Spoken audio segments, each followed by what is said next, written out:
welcome to Rankage, and I'm your economics teacher Vinita Trivedi. And today we're going to study the chapter revenue, right? It is very important chapter. Okay. Now, what we will going to study in this chapter is firstly the definition. What is revenue, right? What is revenue? Revenue क्या होता है? Revenue is the amount received from the sale of a commodity. ठीक है, कोई भी commodity को बेच के जो मुझे पैसा मिलेगा मैं उसको क्या बोलूंगी? रेवेन्यू बोलूंगी. ठीक है, फॉर एग्जांपल ये पेन मैंने 10 रुपए का बेचा. ठीक है, अब इसको 10 रुपए का बेचूंगी तो मुझे कितने पैसे मिलेंगे? 10 रुपए. तो मेरे लिए रेवेन्यू क्या हुआ ये बेच के? 10 रुपए, राइट? तो अगर मैं पेन की एक क्वांटिटी बेच रही हूँ, राइट, अगर मैं एक पेन 10 रुपए का बेच रही हूँ, मतलब जो मेरी प्राइस है पेन की वो क्या है? 10 रुपए. तो मेरा टोटल रेवेन्यू क्या होगा बेटा? तो मेरा रेवेन्यू क्या होगा? 1 इंटू 10 इक्वल्स टू 10. मैं दो कमोडिटी बेच रही हूँ सिर्फ 10 रुपीज की, तो मेरा रेवेन्यू क्या हुआ? 2 इंटू 10 20 रुपीज, राइट? तो रेवेन्यू मतलब ये मेरी अर्निंग है, ये मेरा पैसा है जो मुझे मिला है मेरा सामान बेच के, right? So from the sale of a commodity. Now revenue actually में बनता कैसे है?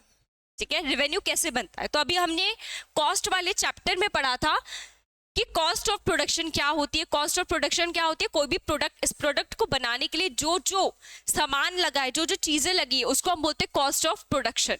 एक प्रोडक्ट को बनाने के लिए, प्रोड्यूस करने के लिए जो जो सामान लगा है, जो जो चीजें लगी है, उसको हम बोलते हैं कॉस्ट ऑफ प्रोडक्शन, राइट? तो कॉस्ट क्या होगी? Cost of production. कॉस्ट में दो चीजें आएंगी, fix cost and variable cost, जो हम पढ़ चुके हैं, राइट? अब variable cost, fix cost equals to cost. Now what is cost? Cost में क्या क्या चीजें आएंगी? Machinery, land, labour, raw material, इन सब का जो भी पैसा लगा एक पेन को बनाने के लिए, वो मान लीजिए 10 रुपए. 10 रुपए हमारी कॉस्ट थी, राइट? Plus profit. प्लस क्या आएगा?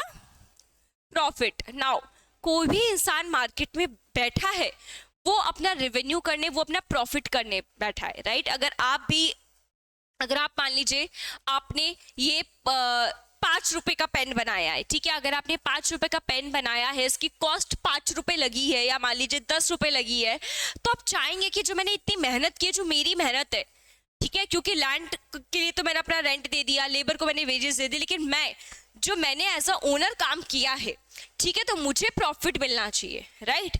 अब प्रॉफिट में कितना लूं ये मेरे ऊपर डिपेंड करता है. जैसे मैं मान लेती हूँ मुझे प्रॉफिट चाहिए 20 रुपीज का, या फिर मुझे प्रॉफिट चाहिए 10 रुपीज का. इट डिपेंड्स ऑन मी, ठीक है, राइट? तो 10 प्लस 20 इक्वल्स टू 30. तो मेरा जो रेवेन्यू होगा पेन बेच के, वो मेरा 30 हो रहा है, ठीक है? तो revenue includes cost and profit, right? Now TR मतलब होता है टोटल रेवेन्यू, ठीक है? एक क्वांटिटी एक थी, प्राइस 10 था, तो मेरा रेवेन्यू कितना हो रहा था? 10. क्वांटिटी 2 बेची मैंने 10 रुपए की, तो मेरा रेवेन्यू हुआ 20. 3 क्वांटिटी बेच रही हूँ 10 रुपए की, तो मेरा रेवेन्यू हुआ 30. क्लियर है? ठीक है, okay. Marginal revenue and average revenue. Now marginal revenue क्या होता है? मार्जिनल रेवेन्यू, अगेन मार्जिनल मतलब एक एक्स्ट्रा, ठीक है, एक एक्स्ट्रा आपको बेच के कितना पैसा मिल रहा है, ठीक है? अगेन मैं आपको बताती हूँ, quantity, TR, MR and AR. अच्छा, सबसे इंपॉर्टेंट चीज यहाँ पे ये चीज है, okay, here it is. Average revenue को ही प्राइस बोलते हैं. एवरेज रेवेन्यू को ही प्राइस बोलते हैं. ये बहुत इंपॉर्टेंट पॉइंट है आपके इस चैप्टर में, और ये एमसीक्यू में 101% आ सकता है. क्या? कि एवरेज रेवेन्यू को ही प्राइस बोलते हैं, प्राइस को ही एवरेज रेवेन्यू बोलते हैं. क्यों बोलते हैं वो मैं बताती हूँ, ठीक है? एवरेज मतलब क्या होता है? एक पर्टिकुलर, एक बेच के मुझे कितना मिल रहा है, एक, ठीक है, ओके. सो क्वांटिटी जब 0 थी तो हमारा टोटल रेवेन्यू कितना हो रहा था? 0 हो रहा था, राइट? मार्जिनल रेवेन्यू भी 0 हो रहा था.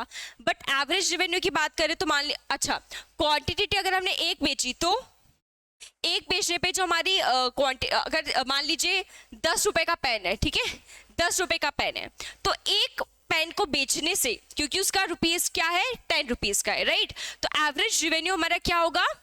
10। क्यों 10 होगा? क्योंकि एक क्वांटिटी बेच रहे हो और एक क्वांटिटी कितने की है? 10 रुपए की, तो 1 इंटू 10 इक्वल्स टू 10। क्लियर है? दो बेचेंगे तो कितना हो जाएगा हमारा? 20। टोटल रिवेन्यू कितना होगा यहाँ पे हमारा? 10।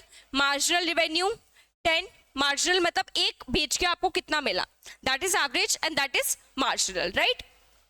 सिमिलरली जब हम दो क्वांटिटी बेच रहे हैं तो हमारा एवरेज रिवेन्यू जो हो रहा है वो 20 हो रहा है, तो टोटल रिवेन्यू कितना होगा हमारे यहाँ पे? 20, ठीक है? और मार्जिनल रिवेन्यू कितना होगा? 20 माइनस 10 इक्वल्स टू 10। क्लियर है? ये चार्ट आप पहले भी पढ़ चुके हो, शेड्यूल आप, राइट?